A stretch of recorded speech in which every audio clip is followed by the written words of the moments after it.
Kanamit nga gabi sa tanan. Ay grabe siya. As raketerang titas ay for the go.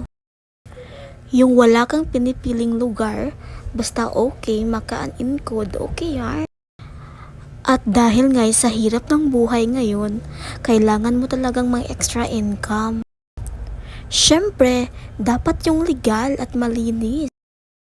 At sabi nga nila, pag masipag ka, may aanihin ka. Anyways, yung ginagawa ko po dyan is nag-i-encode ako sa mga members at yung mga payments nila.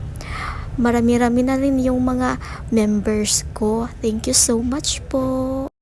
Siyempre, salamat sa pagtitiwala. Legit admin po ako since 2022 until now.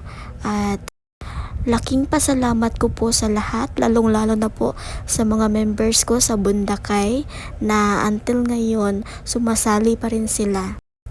Kailangan po talaga yung tiwala.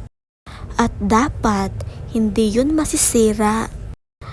At thankful din ako sa sarili ko kasi natutunan niyang hindi gastuhin yung hindi para sa kanyang pera. Dapat mo talagang isipin kung ano ang tama at mali. Kung hindi sa'yo, huwag mong gastuhin. Huy, mag-utang ka sa iba. Huwag yan. Hanggang dito lang po ako. Maraming salamat. Hanggang sa muli.